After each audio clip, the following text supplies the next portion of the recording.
আসসালামু আলাইকুম। আমাদের আজকের ক্লাসে যারা আমার সাথে ইতিমধ্যে জয়েন করছেন, প্রথমে সবাই একটু কমেন্টস করে জানান আমার কথা স্পষ্ট শুনতে পাচ্ছেন কিনা, বোর্ডের লেখা স্পষ্ট দেখতে পাচ্ছেন কিনা। যদি কথা স্পষ্ট শুনে থাকেন এবং বোর্ডের লেখা যদি স্পষ্ট দেখে থাকেন তাহলে সবাই একটু কমেন্টস করেন অল ক্লিয়ার।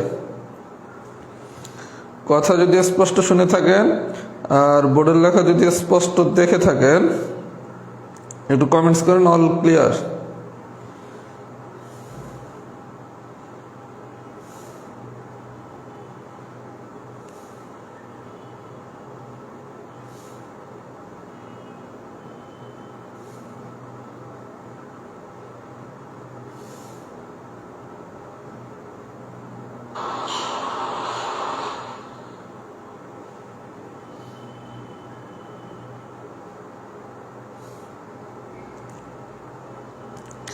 আচ্ছা, আমি তাহলে পড়ানো শুরু করি।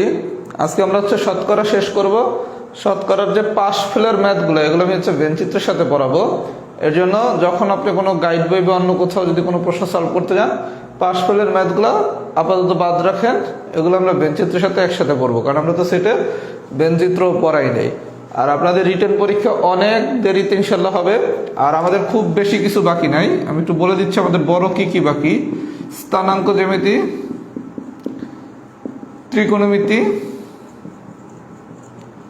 ত্রিকোণমিতি, বিন্যাস সমাবেশ, পাটিগণিতের ভিতর লাভ ক্ষতি, সরল ও যৌগিক মুনাফা, ঐকিক নিয়ম, আর গুরুত্বপূর্ণ 15টার মতো উপপাদ্য। এই এতটুকু যদি আমরা আর পড়তে পারি তাহলে আমাদের সিলেবাসের 12 সেট কমপ্লিট। আমাদের 11 সেট একদম ইজিলি লেখা যায়, 11 সেট কমপ্লিট। আপনি যদি আর স্থানাঙ্ক জ্যামিতি, ত্রিকোণমিতি, বিন্যাস সমাবেশ 3টা অধ্যায়, পাটিগণিত 3টা অধ্যায়, লাভ ক্ষতি, সরল যৌগিক মুনাফা, ঐকিক নিয়ম আর 15টার মতো উপপাদ্য যদি পড়ি, আমাদের কমপক্ষে 11 সেট কমপ্লিট। এর বাইরে যা আছে, বাইরে কি আছে, এখানে সরল এখন আর আসে না, অনুপাত ইম্পর্টেন্ট না, তারপর লসাগু গসাগু, উপপাদ্য তো প্রচুর, মানে আনলিমিটেড যে উপপাদ্য, পরিমিতি, তারপর বীজগণিত অনেকগুলো অধ্যায়। এই সব জিনিস নিয়ে মানে আর এর বাদে বাকি যা আছে এগুলো নিয়ে 1 সেট হতে পারে কোশ্চেন, 1.5 সেট হতে পারে, 2 সেট হওয়ার চান্স খুবই কম। তার মানে আপনার কিন্তু সামান্য কিছু জিনিস পড়লে 11 থেকে 11.5 সেটের প্রিপারেশন শেষ, আর অ্যান্সার করতে হবে পরীক্ষায় 10 সেট। কথাকে আমি বুঝাইতে পারছি? তার মানে আমাদের টোটাল 13 সেটের যে প্ল্যান, এতটুকু পড়লে আমাদের মোটামুটি একটা স্টেজে চলে আসবে। এর জন্য চিন্তা করার কিছু নাই। আমরা পাটিগণিত, এরপর নেক্সট লাভ ক্ষতি পড়বো, তারপর সরল যৌগিক মুনাফা পড়বো, এরপর উপপাদ্যর সাথে এই পোর্শনটাতে আমরা চলে আসবো। কথা কি বুঝছেন? এই জন্য সিলেবাস কবে শেষ হবে এটা নিয়ে ইনশাল্লাহ কারো ওরিড হওয়ার কিছু নাই। আমি যদি ইনশাল্লাহ সুস্থ হয়ে থাকি, মূল যে অংশটা, এটা তো মূল অংশ, এটা অনেক আগেই শেষ হয়ে যাবে। আর যেটা বাকি অংশ মানে কি, বীজগণিতের অনেকগুলো অধ্যায় আছে, পাটিগণিতের কিছু অধ্যায় আছে, অনেক উপপাদ্য আছে, এগুলো শেষ হতে আমাদের একটু দেরি হবে। মানে কম গুরুত্বপূর্ণ যে অংশটা, এটা আমরা শেষ করবো সবার শেষে, এবং ওইটা শেষ হতে একটু দেরি হবে। দেখা যাবে তো ওইটা শেষ হতে হতে পরীক্ষার 10 দিন বাকি বা 15 দিন বাকি, এর আগে শেষ হবে না। কিন্তু এই 11টা বা 11.5টা সেট যেটা মানে যেটা ইম্পর্টেন্ট সেট, এটা ইনশাল্লাহ আমরা অনেক আগেই শেষ করবো। কথা কি সবাই বুঝছেন? এর জন্য সিলেবাস কবে শেষ হবে এটা নিয়ে চিন্তা করার কিছু নাই। আর অলরেডি কিন্তু আপনাদের 20 থেকে 25 মার্কের প্রিপারেশন কমপ্লিট হয়ে গেছে। আমি যা পড়াইছি এখান থেকে সাধারণত 4 বা 5টা সেট কোশ্চেন আসবে, হয় 20 নাহলে 25। তার মানে এগুলো ভালো মতো পড়েন, আর আগামী 2 মাস একটু অ্যাক্টিভ থাকেন, মার্চ এপ্রিল, এই 2 মাসে অ্যাক্টিভ থাকলে অনেক কিছু হয়ে যাবে। আমরা নেক্সট করবো লাভ ক্ষতি। আচ্ছা, তাহলে আমি পড়ানো শুরু করি। আমি প্রথমে পড়াবো টাইপ 3-এর কেস 2 এর অঙ্ক নাম্বার 2। আচ্ছা, 2 নম্বর কোশ্চেনটা একটু লিখি। কোন শহরে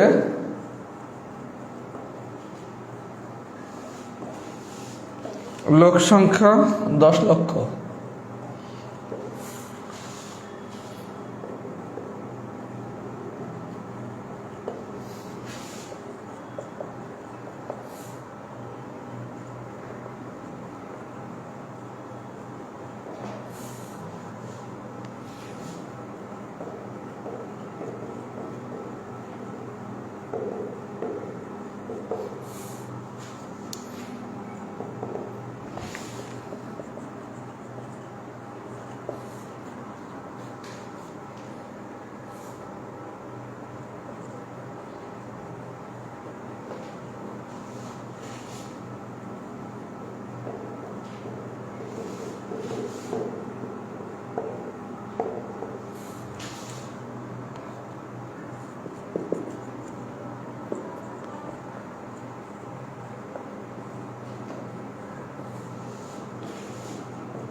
আচ্ছা ভাই, আমি যেভাবে সমাধানটা দিছি আমি সেভাবে সমাধান করবো না, আমি আরেকটা নিয়মে সমাধান করবো। আচ্ছা দেখেন, বলছে কি কোনো শহরের লোক সংখ্যা 10 লক্ষ, যদি পুরুষের সংখ্যা 10% বৃদ্ধি পায়, পুরুষ বাড়ছে কত পার্সেন্ট?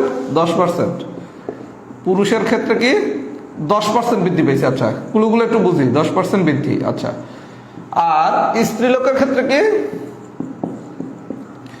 স্ত্রীলোকের ক্ষেত্রে কি 6% হ্রাস পাইছে, 6% হ্রাস পাইছে। আচ্ছা, তবে সরল লোক সংখ্যার কোনো পরিবর্তন না, অনুসারে পুরুষ স্ত্রীলোকের সংখ্যা কত? আচ্ছা, পুরুষ আর স্ত্রীলোক আমি ধরলাম পুরুষের সংখ্যা হচ্ছে এক্স, স্ত্রীলোকের সংখ্যা হচ্ছে ওয়াই। পুরুষের সংখ্যা ধরলাম আমি এক্স, স্ত্রীলোকের সংখ্যা ধরলাম ওয়াই। আচ্ছা, তাহলে বিষয়টা দেখেন, পুরুষের ক্ষেত্রে যদি 10% বৃদ্ধি পায় তাহলে কি এক্স প্লাস এক্স এর 10%, এগুলো আমি লেখা শিখেছি না গত ক্লাসে। আচ্ছা, স্ত্রীলোকের ক্ষেত্রে যদি 6% হ্রাস পায় তাহলে কি ওয়াই মাইনাস ওয়াই এর 6%। এই বন্ধু ঠিক আছে, তাহলে এক্স প্লাস এক্স এর 10%, এটা করলে আলটিমেটলি আসে 11x ডিভাইডেড বাই 10। আচ্ছা, আর ওয়াই মাইনাস ওয়াই এর 6% আসে 47y ডিভাইডেড বাই 50। এই বন্ধুকে আমরা সবাই বুঝছি। তাহলে ঘটনাটা কি দাঁড়াইলো? আমি প্রথমে বেসিকটা বুঝাচ্ছি, লেখালেখিটা নিজেরা করবেন। একটা শহরে পুরুষ ধরলাম এক্স আর স্ত্রীলোক ধরলাম ওয়াই, তাহলে পুরুষের ক্ষেত্রে 10% বৃদ্ধি পেলে গল্প ঘটে এইটা, আর স্ত্রীলোকের ক্ষেত্রে যদি 6% হ্রাস পায় তাহলে ঘটে এইটা। আচ্ছা, এখন বলছে কি দেখেন, শহরে মোট লোক সংখ্যা কত? 10 লাখ। তাহলে আমার পুরুষ যদি হয় এক্স আর স্ত্রীলোক যদি হয় ওয়াই, তাহলে এই দুটোর যোগফল কি? এক্স প্লাস ওয়াই সমান কত? 10 লাখ। একক, দশক, শতক, সহস্র, অযুত, লক্ষ, নিযুত। একক, দশক, শতক, সহস্র, অযুত, লক্ষ, নিযুত। আচ্ছা, তার মানে বিষয়টা দেখেন, কোশ্চেনের ডাটা দেওয়া আছে কি কি পুরুষের ক্ষেত্রে 10% বৃদ্ধি পেয়েছে, তাহলে ঘটনা করছে এটা। স্ত্রীলোকের ক্ষেত্রে 6% হ্রাস পেয়েছে, তাহলে ঘটনা করছে এটা। আরেকটা বলছে কি শহরের মোট লোক সংখ্যা হচ্ছে 10 লাখ, তার মানে পুরুষ যদি হয় এক্স আর স্ত্রীলোক যদি হয় ওয়াই, তাহলে দুটার যোগফল কত? এক্স প্লাস ওয়াই সমান 10 লাখ। এটাই দিলাম সমীকরণ নাম্বার 1। এই পর্যন্ত কি সবাই বুঝছেন? এই পর্যন্ত যদি বুঝে থাকি লেখেন তো বুঝছি। এই পর্যন্ত যদি সবাই বুঝে থাকেন তাহলে একটু সবাই লেখেন বুঝছি।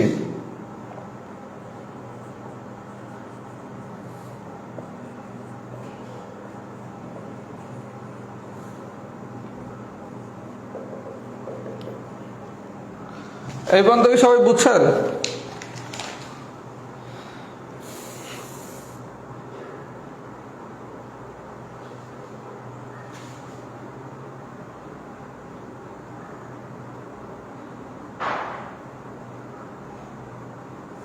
আচ্ছা গুড, বুঝছেন। আচ্ছা, এবার একটু কোশ্চেনটা মনোযোগ দিয়ে দেখেন। এই জিনিসগুলো মুছে দিলাম, যেগুলো বুঝেই দিতে গেছেন। আচ্ছা, এখন আপনার প্রশ্নটা কি বলতে দেখেন, কোন শহরের লোক সংখ্যা 10 লাখ, খুব ভালো কথা। যদি পুরুষের সংখ্যা 10% বৃদ্ধি পায়, বৃদ্ধি পাইলে ঘটনা করছে এটা, আর স্ত্রীলোকের সংখ্যা যদি 6% হ্রাস পায় তাহলে ঘটনা করছে এইটা।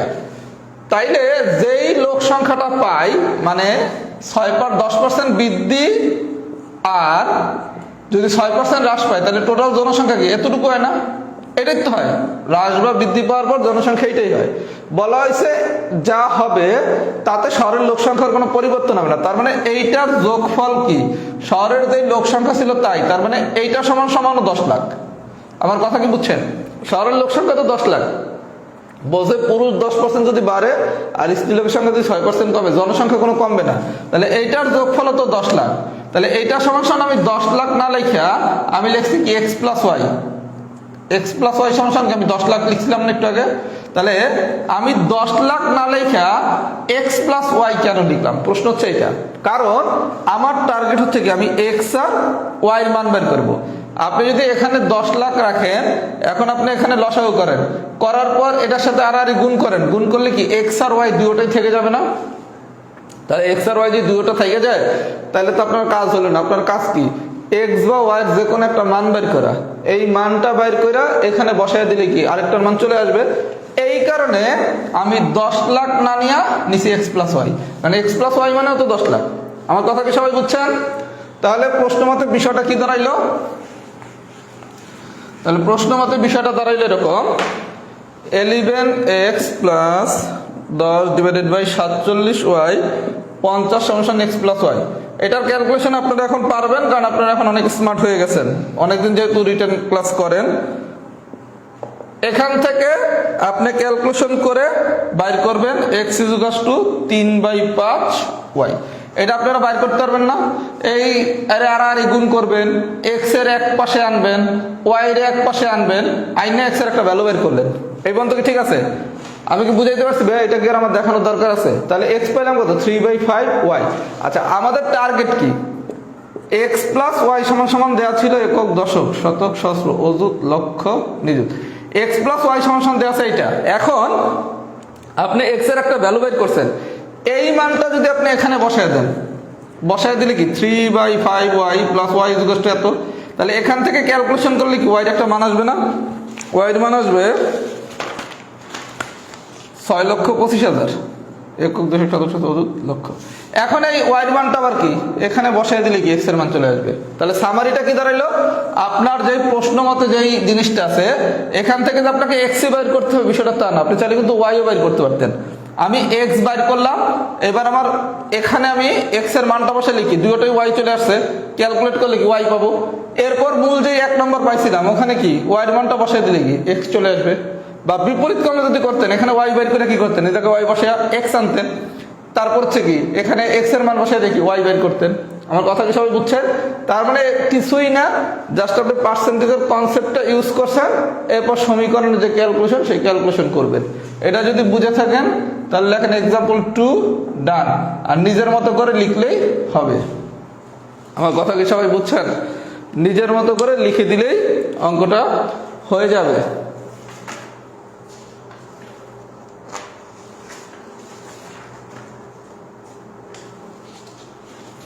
সবাই একটু ফিডব্যাক দেন তো, ঘটনাটা কি বুঝছেন নাকি?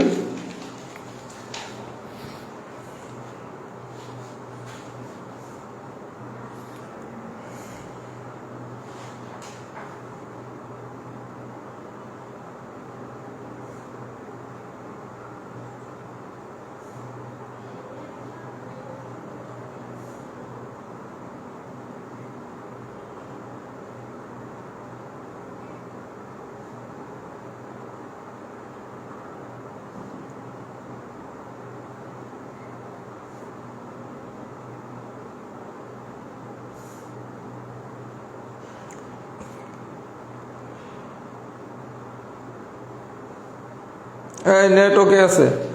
আচ্ছা, এবার আমি তাহলে টাইপ 4 করাই। টাইপ 4 এর 1 নম্বর অঙ্কটা খুবই সোজা অঙ্ক, এগুলো অনেক আগে আসছিল 11তম BCS এ। এটার আমি সলিউশনটা যেহেতু দিয়ে দিছি, আমি জাস্ট হচ্ছে ক্লুগুলো একটু ধরাই দিতেছি।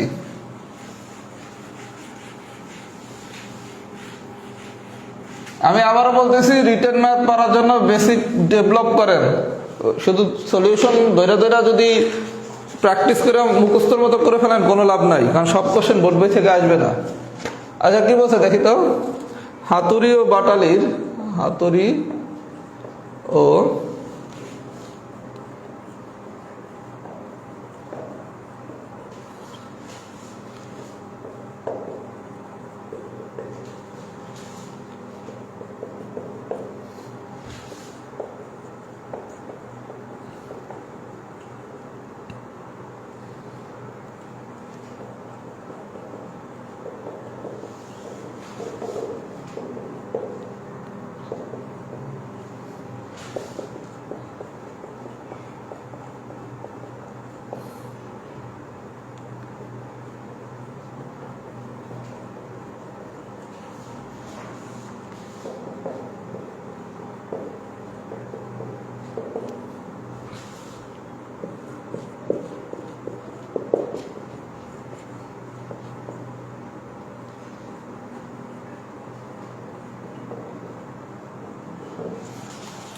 আচ্ছা ভাই, বিষয়টা দেখেন, কোশ্চেনটা পড়ে দেখেন আমরা কিভাবে সমাধান করি। বলা হয়েছে কি হাতুড়ি ও বাটালির বর্তমান দর সমান, তাইলে হাতুড়ির দাম যা, বাটালির দামও তা। একটু দেখেন কোশ্চেনগুলো আমরা কিভাবে সলভ করি। প্রথমে আপনি তার কোশ্চেনটা পুরো পয়রা সলভ করবেন না, আপনি ধাপ বাই ধাপ করেন। কি বলছে? হাতুড়ি ও বাটালির বর্তমান দর সমান, তাহলে হাতুড়ির দাম যা, বাটালির দামও তা। যদি হাতুড়ির দাম 5% বাড়ে, তাহলে হাতুড়ির ক্ষেত্রে 5% বৃদ্ধি, 5% বৃদ্ধি। আচ্ছা, ক্লুগুলো লিখতেছি। আর বাটালির দাম 3% বাড়ে, তাহলে বাটালির ক্ষেত্রে 3% বৃদ্ধি। আচ্ছা, খুব ভালো কথা। তবে তিনটি হাতুড়ি এবং তিনটি বাটালি কিনতে পূর্বের তুলনায় শতকরা কত বেশি ব্যয় হয়ে গেছে? তাহলে তিনটে হাতুড়ি আর তিনটে হচ্ছে বাটালি। আচ্ছা, আমরা ম্যাথমেটিক্সে যখন পার্সেন্টেজের পিলির ম্যাথ করছিলাম তখন বলছি কোনো কিছু দেয়া না থাকলে আমরা 100 নিয়ে চিন্তা করব, তাই না? তাহলে আমি যদি হাতুড়ি এবং বাটালির প্রতিটার দাম ধরি 100 টাকা, তাহলে হাতুড়ির দামও 100, বাটালির দামও 100। তাহলে তিনটা হাতুড়ির দাম কত? 300 টাকা। আর তিনটা বাটালির দাম কত? 300। এই পর্যন্ত কি ঠিক আছে? আপনি তাহলে লেখাটা একটু নিজের মতো করে লিখবেন যে ধরি প্রতিটি হাতুড়ি ও বাটালির দাম 100 টাকা, তাহলে হাতুড়ির ক্ষেত্রে তিনটা হাতুড়ির দাম কত? 300 × 100 মানে কত? 300 টাকা। আচ্ছা, এই পর্যন্ত কি ঠিক আছে? তাহলে হাতুড়ির তিনটার দাম পাইলাম আমি কত? 300 টাকা। আমি বাটালি নিয়ে আপাতত কাজ করতেছি না, কারণ হাতুড়ির ক্ষেত্রে যা করব বাটালির ক্ষেত্রে তো তাই করব। তাহলে হাতুড়ির ক্ষেত্রে আপনি তিনটা হাতুড়ির দাম পাইছেন কত? 300 টাকা। তাহলে 5% বৃদ্ধিতে আমার পূর্ব মূল্য ছিল কত? একটা 100 টাকা। তাহলে বর্তমান মূল্য হবে কত? 105 টাকা। পূর্ব মূল্য ছিল কত? 100 টাকাটা। তাহলে 5% বৃদ্ধিতে বর্তমান মূল্য কত? বর্তমান মূল্য 105 টাকা। তাহলে ভাইয়া বিষয়টা দেখেন, এই যে আপনি 100 টাকা যখন ছিল পূর্ব মূল্য, তখন বর্তমান মূল্য ছিল কত? 105 টাকা। তাহলে 1 টাকা হইলে কত? 300 টাকা হইলে কত? পূর্ব মূল্য 100 টাকা হলে বর্তমান মূল্য 105, তাহলে পূর্ব মূল্য 1 টাকা হইলে কত? আর পূর্ব মূল্য 300 টাকা হইলে কত? তাহলে আপনি হাতুড়ির কি বর্তমান মূল্যটা বের করতে পারছেন না? আমি কি বিষয়টা বুঝাইতে পারছি? যদি বুঝাইতে না পারি আরেকবার দেখেন। আপনি আপাতত বাটালিটা ভুলা যান, হাতুড়ি বের করতে পারলে গল্প শেষ। আমি ধরছি কি হাতুড়ির পূর্ব মূল্য ছিল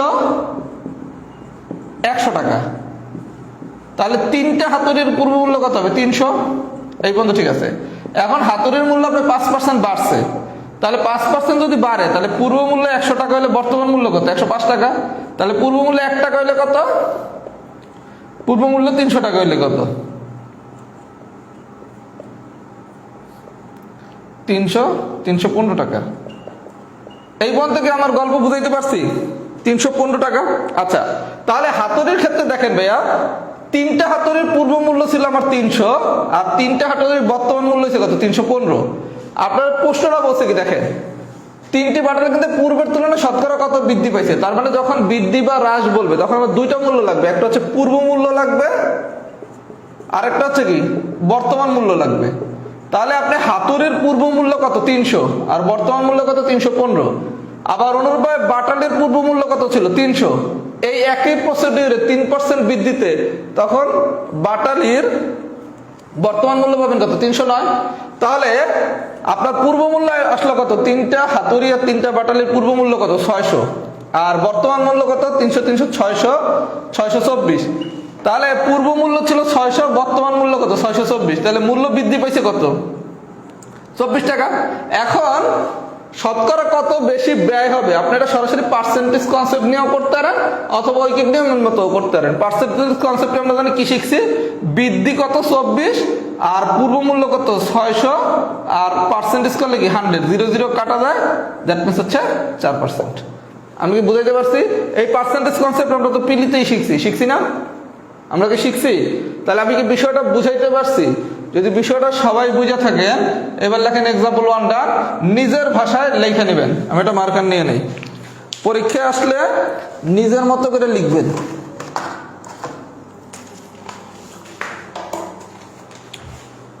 বুঝছেন কিনা সবাই একটু কমেন্টস করেন তো।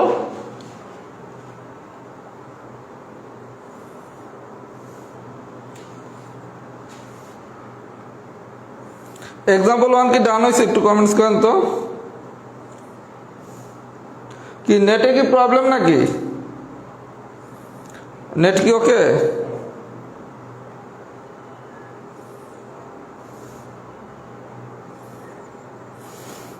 আমরা 15 দিন পর, মানে 2 সপ্তাহ পর থেকেই ইনশাল্লাহ জ্যামিতি পড়া শুরু করব।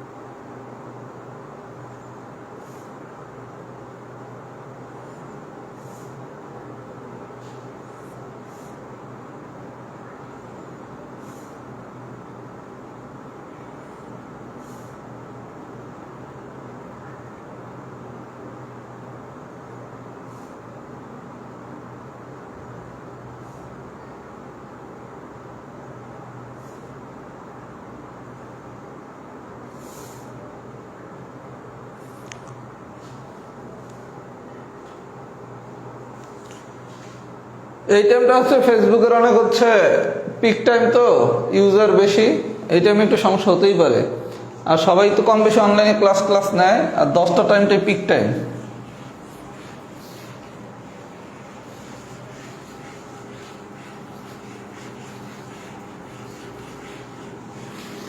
আচ্ছা, আমার একটু সবাই সাজেশন দেন তো, আপনাদের তো টাইম রাত 10টা ফিক্সডই, রিটার্ন ব্যাচের জন্য রাত 11টা কেমন টাইম? মানে ভবিষ্যতের জন্য, মানে আল্লাহ যদি বাঁচায় রাখে 44 রিটার্নের জন্য রাত্র 11টা, এটা কেমন টাইম? যদি পড়ানোর টাইম রাত্র 11টা দেই, এবার সবাই কমেন্টস করেন তো। আপনাদের ক্লাস রাত 10টাই হবে, যেহেতু আপনাদের টাইম আমি 10টায় দিছি। ভবিষ্যৎ রিটার্ন ব্যাচ যদি রাত্র 11টায় করি, এটা কেমন হয়? আর আমার কাছে যেটা মনে হয়েছে, রিটার্ন যারা প্রার্থী ম্যাক্সিমামই 10টা পর্যন্ত ফ্রি হইতে পারে না। মানে অনেকে কিন্তু টিউশনই করে, অনেকে না, মোটামুটি সবাই টিউশনই করে, বা কেউ কোনো ওখানে জব করে, তা নাহলে চলবে কিভাবে? এখানে আমার কাছে মনে হয়েছে রিটার্ন ব্যাচের জন্য সবচেয়ে পারফেক্ট টাইম রাত্র 11টা, মানে পড়াইতে যেটা মনে হয়েছে। আপনাদের 10টার সময় ক্লাস হবে, এটা নিয়ে চিন্তা করতেছি না, কিন্তু আমার একটা ওপিনিয়ন দেন, রাত 11টা অ্যাজ এ রিটার্ন ক্যান্ডিডেট এটা কেমন টাইম অনলাইনে ম্যাথ পড়ার জন্য? এবার আছেন অঙ্ক নম্বর 2।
আচ্ছা ভাই, এবার বিষয়টা একটু দেখেন, লিখবেন নিজের ভাষায়, আমি আমার মতো করে একটু লিখি, মানে বেসিকটা বুঝাই।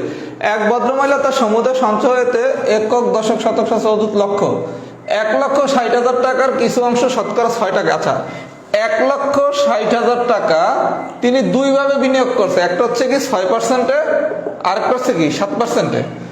কিছু অংশ শতকরা 6 টাকা এবং কিছু অংশ 60 টাকা করে বিনিয়োগ করলেন। বছর শেষে তার এই বিনিয়োগ থেকে 11,000 টাকা আয় করলেন, মানে ইন্টারেস্ট পেয়েছেন 11,000 টাকা। খুব ভালো কথা। তিনি শতকরা 60 টাকায় কত টাকা বিনিয়োগ করছিলেন, বিষয়টা দেখেন। তার টাকা ছিল 1,60,000, এটা তিনি দুইভাবে বিনিয়োগ করছেন, একটা হচ্ছে 6%, আর একটা হচ্ছে 7%-এ। তারপর তার এই বিনিয়োগ থেকে আয় হয়েছে কত? 11,000 টাকা। খুব ভালো কথা। এখন প্রশ্ন করছে তিনি শতকরা 60 টাকায় কত টাকা বিনিয়োগ করছে। আচ্ছা, আমরা ধরলাম তিনি শতকরা 60 টাকায় X টাকা বিনিয়োগ করেছিলেন। আচ্ছা, তার মানে আমাদের টার্গেট ভ্যালু কি? যে কোনো মূল্যে X বের করা। আমার কথা কি বুঝছেন? আপনি বলছেন কি তিনি শতকরা 60 টাকায় কত বিনিয়োগ করছিলেন। যদি 60 টাকায় না যে 6 টাকা দিত, তাহলে ওইটার X ধরতাম। আচ্ছা, তাহলে 60 টাকায় তিনি যদি X টাকা বিনিয়োগ করেন, তাহলে তার মোট টাকা কত? 1,60,000 টাকা। তাহলে 6% হারে তিনি বিনিয়োগ করছেন কত? 1,60,000, একক, দশক, শতক, লক্ষ। 1,60,000 মাইনাস X টাকা। আমার কথা কি সবাই বুঝছেন? তাহলে যেহেতু এই জায়গায় শতকরা ভাষায় লিখছে, আপনি পার্সেন্টেজ লিখবেন না, আপনি লিখবেন শতকরা 60 টাকায় তিনি বিনিয়োগ করছিলেন X টাকা। তাহলে শতকরা 6 টাকায় বিনিয়োগ করেন কত? যেহেতু টোটাল টাকা হচ্ছে 1,60,000, তাহলে এখান থেকে কি 1,60,000 মাইনাস X টাকা। এই বন্ধু কি ঠিক আছে?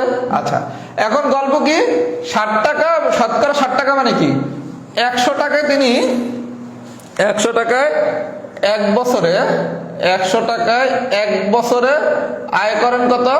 60 টাকা। তাহলে 1 টাকায় 1 বছরে আয় করেন কত? ডেফিনেটলি কম। 1 টাকায় আর একটা হচ্ছে কি x টাকায় 1 বছরে আয় করেন কত? 7x ডিভাইডেড বাই 100 টাকা। এটা কি বুঝতে পারছেন?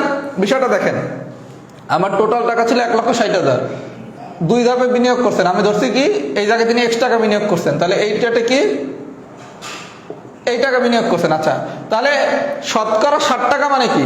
আমি 100 টাকায় 1 বছর আয় করতেছি কত? 60 টাকা। তাহলে 1 টাকা 1 বছর আয় করি কত? x টাকায় 1 বছর আয় করি কত? এটা কিভাবে করছি? 7% রেটে, তাই না? আচ্ছা, এখন আপনাদের তো ভাইয়া এটাও করতে হবে।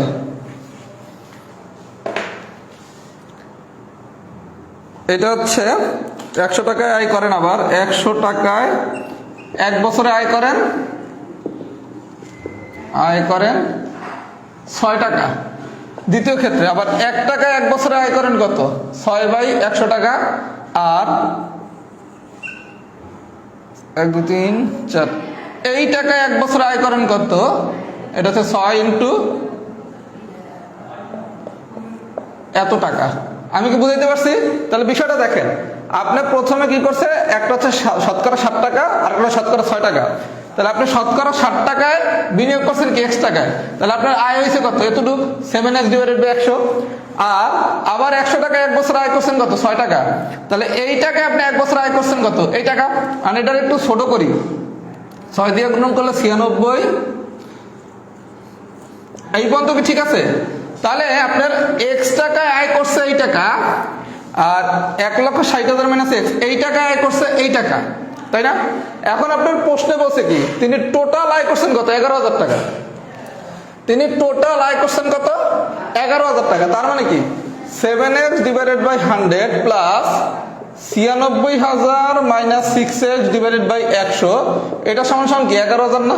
প্রশ্ন মতে প্রশ্নটা পড়েন, এক ভদ্রমহিলা তার সমুদায় সঞ্চয়িত 1,60,000 টাকার কিছু অংশ শতকরা 6 টাকা এবং কিছু অংশ 60 টাকার বিনিয়োগ করলেন।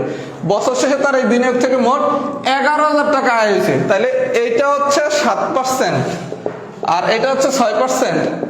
এতে এই আয় আর এই আয়, এই দুই আয় যোগ করলে কি এটা আসে না?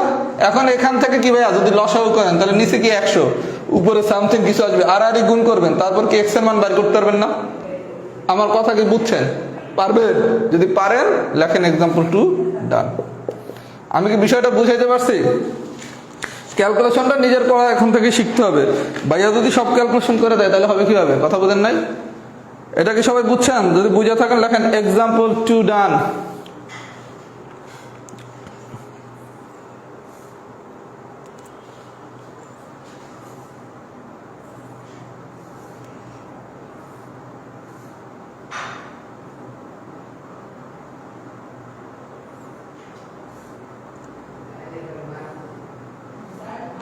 আজকে কি নেটের প্রবলেম নাকি?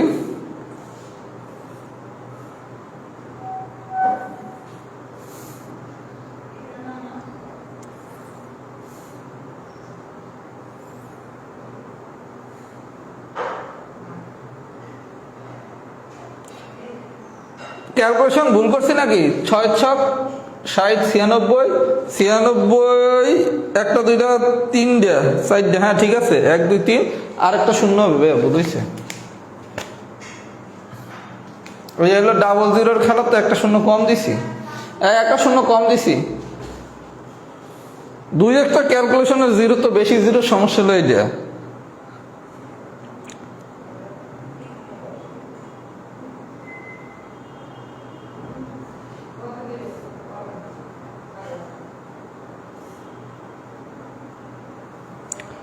আচ্ছা, যদি বুঝে থাকেন 3 নম্বর অঙ্কটা হোমওয়ার্ক সবাই করবেন।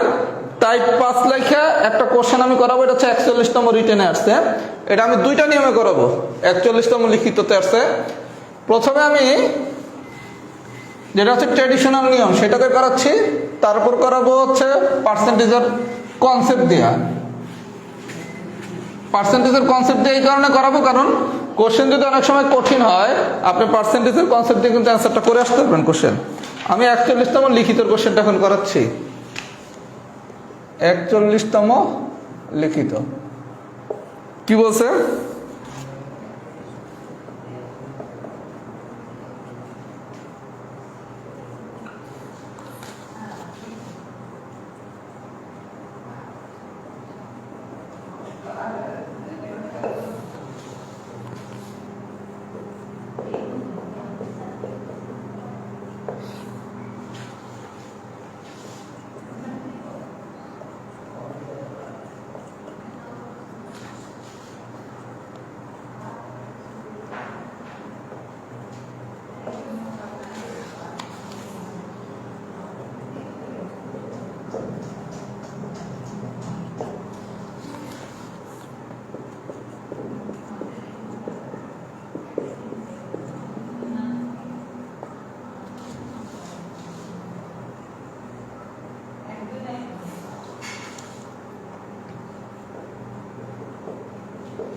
আচ্ছা ভাই কি বলছে দেখেন, একটি ভোট কেন্দ্রে উপস্থিত ভোটারদের 55% ভোট পেয়ে একজন প্রার্থী বিজয়ী হয়েছেন।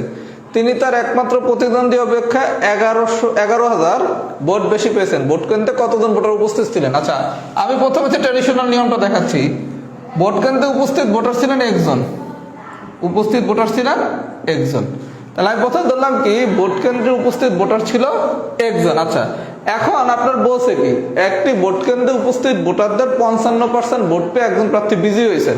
তাহলে বিজয়ী যে প্রার্থী সে ভোট পাইছে কি, ভোট কেন্দ্রে ভোটার ছিল যদি একজন, তাহলে বিজয়ী প্রার্থী পাইছে 55% উপস্থিত ভোটারদের ভোট। তার মানে কি এক্স এর 55%, তার মানে কি x into 55 divided by 100, finally কাটাকাটি করলে আসে কত 11x ডিভাইডেড বাই 20। আচ্ছা তাহলে বিষয়টা দেখেন, আমার ভোট কেন্দ্রে ভোটার ছিল কতজন? একজন। আর বিজয়ী প্রার্থী ভোট পাইছেন কি উপস্থিত ভোটারদের 55%। তাহলে বিজয়ী প্রার্থীর ভোট কি এক্স এর 55%, তার মানে কি 11x মাইনাস 20। আচ্ছা এখন ভাই পরাজিত প্রার্থীরও তো ভোটটা আমার লাগবে, পরাজিত প্রার্থী। আচ্ছা মনে করেন টোটাল ভোটার হচ্ছে এক্স, আর বিজয়ী প্রার্থী ভোট পাইছেন কি এটা হচ্ছে আমার টোটাল ভোটার, টোটাল, আর এটা পাইছে আমার উইনার। তাহলে লুজার পাইছে কত? তো মোট ভোটার মাইনাস বিজয়ী প্রার্থী যে ভোট পাইছেন সেটা না? আমার কথা কি সবাই বুঝছেন? টোটাল ভোটার হচ্ছে একজন, আর বিজয়ী প্রার্থী ভোট পাইছেন 11x/20।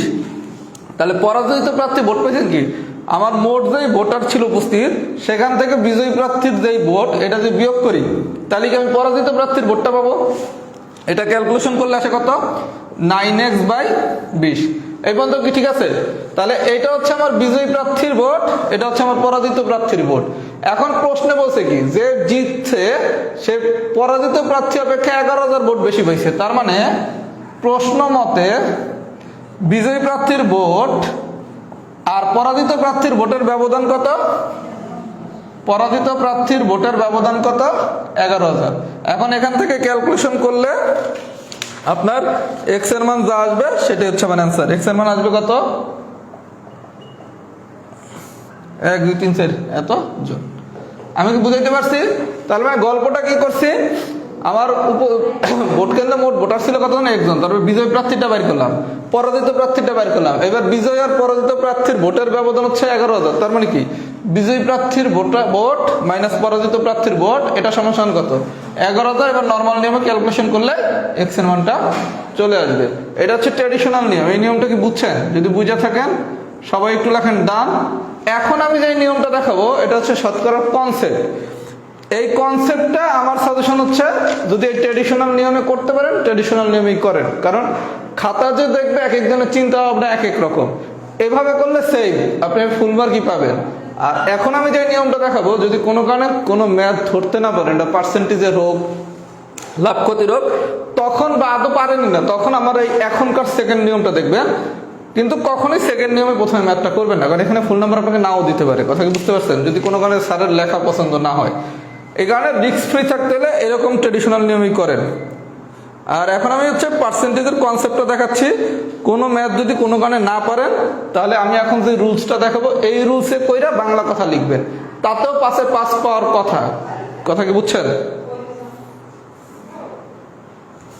আচ্ছা, সবাই এটা ডান হওয়ার কথা, এটা সোজা ম্যাথ। এবার আসেন যদি আমরা প্রিলির স্টাইলে কইরা রিটেনে নেই তাহলে কি করব দেখেন, একটু মনোযোগ দিয়ে দেখেন। এটা কখন করবেন? আদৌ ম্যাথ পারেন না, শতকরা বা লাভ ক্ষতির ম্যাথ আসছে, কোনোভাবেই পারেন না, তখন আপনি প্রিলির স্টাইলে যাবেন। এটা যদি আমরা প্রিলিতে করতাম কি করতাম দেখেন, একটা ভোট কেন্দ্রে উপস্থিত ভোটারদের 55% ভোট পেয়ে একজন প্রার্থী বিজয়ী হয়েছেন, তিনি তার একমাত্র প্রতিদ্বন্দ্বী প্রার্থী অপেক্ষা 11,000 ভোট বেশি পেয়েছেন।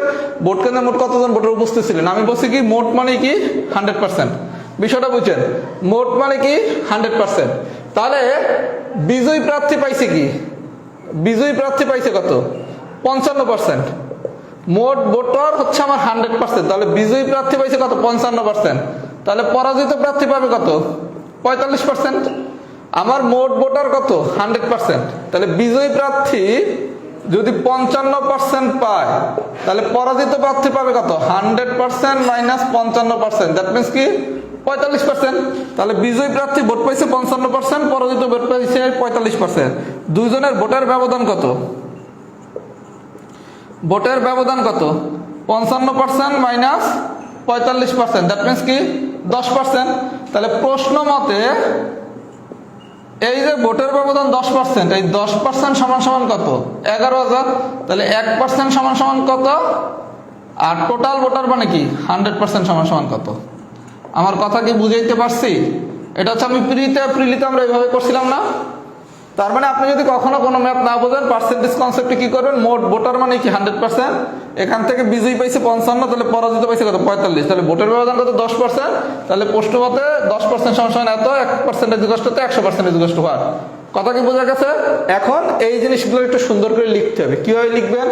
ধরি ভোট কেন্দ্রে মোট ভোটার ছিলেন 100%, উপস্থিত ভোটারদের বিজয়ী প্রার্থী ভোট পেয়েছেন 55%, অতএব উপস্থিত ভোটারদের পরাজিত প্রার্থী ভোট পেয়েছেন কত? 55% মাইনাস 45% কত? 10%। বিজয়ী এবং পরাজিত প্রার্থীর ভোটের ব্যবধান কত? 10%। প্রশ্ন মতে ভোটারদের উপস্থিত ভোটারদের 10% সমান এত, 1% কত? 100% কত? আমার কথা কি বুঝছেন? এটা যদি কোনো কারণে ম্যাথ আদৌ না পারেন তাহলে এটা সাজায় বুঝে লেখা করবেন। কথা বুঝছেন? যদি না পারেন আমার সাজেশন প্রথম নিয়মেই করেন, কারণ এটা যদি কোনো কারণে স্যারের পছন্দ না হয়, কিন্তু এটা কিন্তু জেনুইন রাইট নিয়ম, নিয়মে কোনো সমস্যা নাই। আর লেখাটা একটু গুছিয়ে লিখতে হবে। আমার কথা কি বুঝাইতে পারছি? সেক্ষেত্রে আপনি লাভ ক্ষতি বা ইয়েতে কি যদি বলে শতকরা কোনো ম্যাথ না পারলে দেখবেন এরকম প্রিলির যে কনসেপ্ট, এগুলো আমি প্রিলির ক্লাসে অনেক বিস্তারিত আলোচনা করছি শতকরা লাভ ক্ষতি নিয়ে। যদি কোনো কারণে শতকরা বা লাভ ক্ষতির কোনো ম্যাথ না পারেন, আপনি সরাসরি প্রিলির কনসেপ্টটাতে নিয়ে লেখালেখি দিয়ে করে দিয়ে আসবেন। তাতে পাশে পাস যদি দেওয়া উচিত, যদি দিতে না দেয় তাহলে তো 4 দেবে। কথা কি বুঝছেন? কিন্তু এটা করবেন না পারলে ট্রেডিশনাল নিয়মেই করেন, ওই এক্সটেক্স দইরা। আমি কি বুঝাইতে পারছি?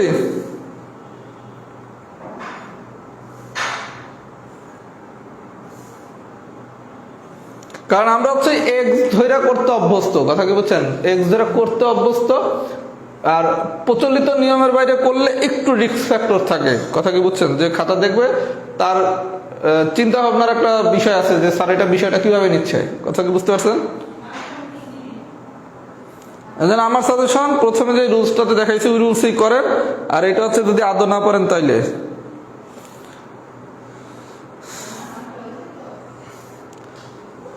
আচ্ছা, যদি বুঝে থাকেন আগামী মঙ্গলবার দিন থেকে ইনশাআল্লাহ আমরা লাভ ক্ষতি পড়ানো শুরু করবো। লাভ ক্ষতি একটু বড় চ্যাপ্টার, কিন্তু সোজা চ্যাপ্টার, আবার একটু এক অর্থে কঠিন চ্যাপ্টার। সোজা কঠিন মিলানোই। লাভ ক্ষতি খুব ঠান্ডা মাথায় ক্লাসটা ইনশাআল্লাহ করলে আশা করি কয়েকটা ক্লাসই লাগবে, 4টা ক্লাস মানে লাভ ক্ষতিতে লাগবে। লাভ ক্ষতিটা আমরা পড়ার পর আমরা সরল যৌগিক মুনাফা পড়বো, তারপরে আমরা জ্যামিতি, উপপাদ্য এবং হচ্ছে ত্রিকোণমিতির দিকে যাব। আর সিলেবাস নিয়ে কারো কোনো চিন্তা করার দরকার নেই। ইনশাআল্লাহ আল্লাহ যদি আমাকে সুস্থ রাখে অনেক লজিক্যাল টাইমে সিলেবাস শেষ হবে। তাহলে একটু ফিডব্যাক দেন ফুল ক্লাস ডান হয়েছে কিনা। আর আমি একটা হচ্ছে আগামীকালকে একটা গ্রুপে পোস্ট দেব, ওই পোস্টের আলোকে সবাই হচ্ছে পিছনের ক্লাসগুলো করা শুরু করেন এবং ওই পোস্টের মতো করে এখন থেকে পরীক্ষা হবে। আমি যা পড়াইছি তারে আমি একটা রুটিনে নিয়ে আসছি, সবাই ওই রুটিনটা ফলো করবেন। ওই রুটিনের অনুসারে আমি এখন থেকে প্রত্যেকটা পরীক্ষা নেব। কথা কি বুঝতে পারছেন? আর যেহেতু 5 মাস সময় আছে, এক্সাক্ট 5 মাস, সবাই একটু কাজে লাগান।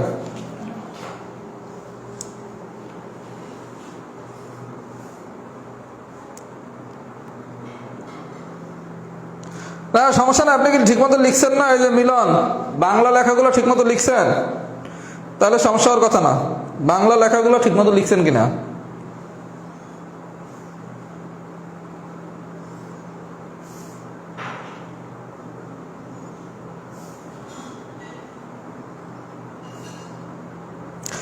পাশ ফেল বেঞ্চিত্রের সাথে করাবো? শতকরার যে পাশ ফেল এগুলো বেঞ্চিত্রের সাথে করানো হবে, আমি প্রথমে বললাম।